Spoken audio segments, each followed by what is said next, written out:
Hey there, everyone.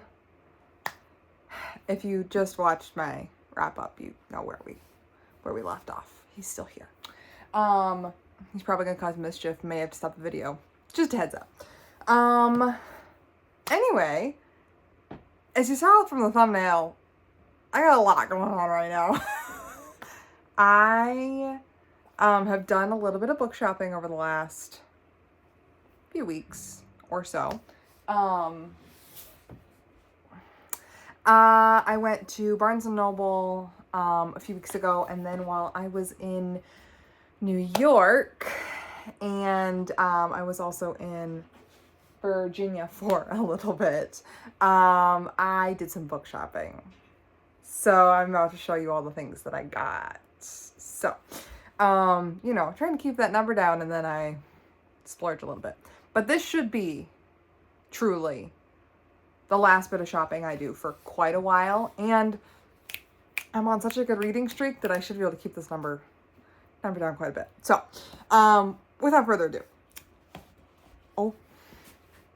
he made an appearance. He's gonna jump over me in a second. Nope, he's coming back. Okay, so the first things first is all of the books that I got at Barnes & Noble a few weeks ago. The first is The Dressmaker of Auschwitz by Lucy Adlington. The true story of the woman who sewed to survive. So this is a story about women, 25 young women in Auschwitz who were selected to design, cut, and sew beautiful fashions dedicated to the elite Nazi women. Obviously, World War II, yet another book to my World War II historical fiction repertoire. But I'm very excited to get to this and just see kind of another perspective from the Auschwitz camp. Then I picked up Delilah Green Doesn't Care by Ashley Herring Blake. This is, from what I'm remembering, this was on a Read Harder list at some point for one of the challenges last year. And I believe it was just reading a queer romance. And I believe it is, or reading something with a bisexual main character. One of the things, and I believe this is two females in a romance. So, I love romance, so I'm very excited to get to this book. And I just thought the cover was super cute, and I love the house in the background. And I remember reading the synopsis a while ago and thinking it was good, so I just picked it up.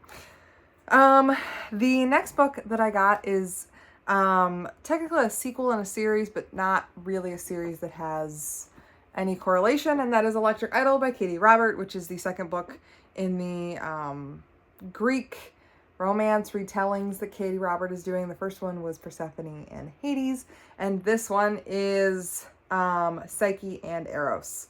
So I'm very excited to see what this looks like. This was one of, I think Neon Gods was my first read of 2024. So let's tack another one on to my list for the year. The next book that I picked up was German Heiress by Annika Scott, which is a World War II, blah, blah, blah. I read, what did I read? I read something by her last year. It was the end of last year. I can't remember what it was called. And that was a book club pick for us. And so I know I like Annika Scott's writing, and so I'm very excited to see, because this is kind of the book that's always like featured on the covers of her books. And so I'm excited to see what this book entails. The next book that I picked up was When Woman Ruled the World, Making the Renaissance in Europe by Maureen Killigan. And this is a story featuring lots of powerful women. Mary Tudor, Elizabeth I, Mary Queen of Scots, and Catherine de' Medici, which are a lot of women in a time period that I am fascinated with. And they're all women rulers and kind of what they are. And I believe this is non-fiction, kind of going over each of their lives and things like that. So I'm very excited to get to something that also features my favorite girl, Mary. She's my favorite. I love her Love her to pieces. So excited to get to that. And then I also picked up while I was at Target a week after that was Romancing Mr. Bridgerton by Julia Quinn, which is the 4th book in the Bridgerton series. It's Penelope and Colin's story. Season 3 of the show just came out, which is what features them. And I have not stopped rewatching it over and over again. It is one of my favorite things in the world right now. And so I just had to pick up their book with them on the cover. Obviously, I'm not getting to reading this book quite yet. I'm still in the middle of Duke and I. But I had to pick up this book. Next comes all the books that I've gotten over the course of the last week. They're very wide range. A couple of them are normal fiction, like normal books, and some of them are theater and scripts. But I'm just gonna jump right in. The first book on top here is Come From Away, Welcome to the Rock, a look inside the hit musical. And it is basically a book that features all of the songs only, I believe, but it might be a complete script. And it just goes page by page and talks about how they wrote the story and kind of fun facts about the evolution of the story and the show. And it is one of my favorite musicals. I have yet to see it live, but I have seen, sorry, I have to reposition here. I have seen it, there's an Apple TV pro shot of it, so I have watched that and I absolutely fell in love with it. And so then I started listening to the music. I have a mini rule for myself where I don't listen to music from a show until I've seen it, and I've only broken that rule twice. And I stick to it otherwise. And I love this musical, and I'm very excited to get to a book that kind of talks about the evolution of the script and the story and how it came to be. The next thing is I went to that drama bookshop where I just got that book, and I picked up a few scripts. So I picked up Anne of Green Gables, I picked up Hadestown, and I picked up The Lightning Thief. One of the only 2 shows that I have broken the rule for. I have seen it live, but I did listen to this music before I saw it because I never thought I'd see it. So those are 3 scripts that I picked up, 3 very moving shows. I just saw this one live for the second time when I was in New York. Love it, love it, love it. So yeah, there's that. The next book I picked up while I was at a Barnes & Noble in New York, and that was the Mark of Athena graphic novel, because I don't have this yet. I'm not quite sure how I don't, but it means I'll just tack this onto my reading probably for this month, because I want to see what this looks like in graphic novel form, and I haven't had a chance to see it, and it does feature the best cliffhanger in Rick Riordan's history. I can't wait to see that in graphic novel form. So there's that. The next 3 books I picked up at the Strand. So if you've been to New York City, you know that there is a giant bookstore. If you're a book lover and been to New York City, you know that there is a giant bookstore called the Strand, and it is a new and used bookstore. People love it. Like, people talk about it all the time, and I could not wait to go myself. So I picked up 3 books while I was there, which was probably a mistake because they're all hardcover, and I had to then carry them around the city for the rest of the day. It was a mistake, but it was a good mistake. The first book I picked up was Kaikai, by, which I probably have butchered that, by Vaishnavi Patel. I saw Reagan over at Peruse Project read this or haul it in a story, and it sounded really, really interesting. And so when I saw it for pretty cheap at the Strand, I just figured I would pick it up while I was there. It's a book of the month edition, which means retail price for them and stuff was going to be $28, and I got it for $17. So I was very excited to pick this up for cheap, and I started reading it, and it does seem pretty good, and it's a new mythology and new kind of folklore for me to dive into, and so that was a really fascinating thing for me to start to read, because it's not a folklore or culture that I'm familiar with as I am with Greek and Roman and Egyptian, so on and so forth. So I'm very excited to get to this. The next book that I picked up was Fountains of Silence by Ruta Sepetys. This is also historical fiction, Madrid, 1957. And I cannot remember exactly what it's about, but I've heard phenomenal things about this book. And so again, when I saw it retail, it would have been $19. I picked it up for $10. I just figured I would grab it off the shelves while I was there.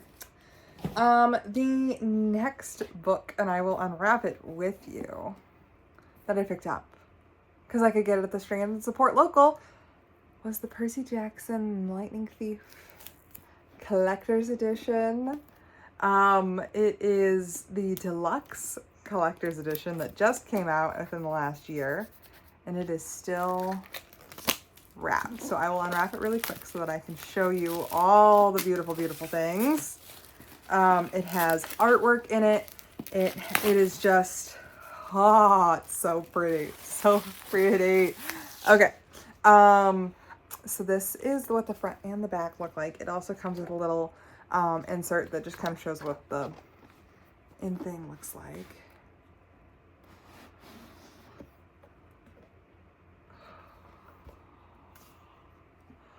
It's so pretty. It's got a painted edge. The inside is a silver map of Camp Half-Blood. And otherwise it is just the book. And there are a handful of full color illustrations though. Oh my gosh. Oh, I love it so much. Sitting right now. Okay, I am very excited to add this to my collection, add this to my shelf. And will this actual edition ever get like fully read? I don't know, but I will be appreciating it and really quite enjoying it. And the thing itself has a ribbon that is going to make this very difficult for me to put this back. But we're going to try here. I know the ribbon probably serves a purpose, but I don't know what that purpose is off the top of my head. So, but yeah, so this has been added to my collection. I'm very excited. Very, very excited. And the last book I picked up was an impulse purchase, and also it makes me the happiest ever. And I, working in an elementary school, I sometimes get to read to classes for March's Reading Month. I did my first read with a theater book this year, towards the end of the year. And this is going to be a perfect book if I ever get the chance to read to a kindergarten class. So it is a book called Smudge the Little Elephant. And I also have Smudge. I bought it because there was a Smudge stuffed animal.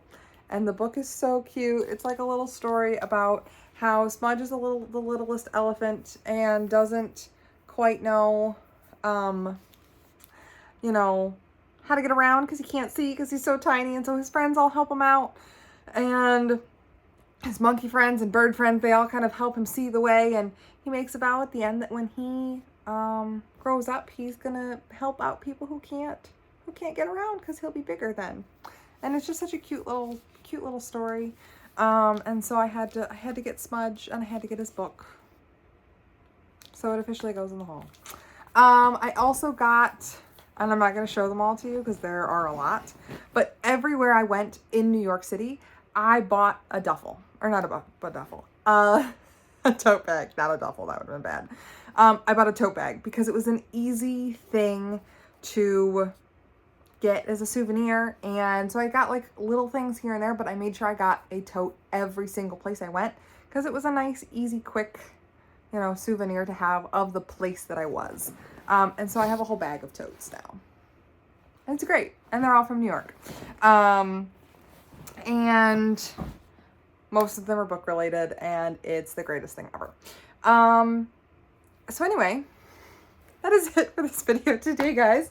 I hope you guys enjoyed it, and I can't wait to see you in the next one. Goodbye.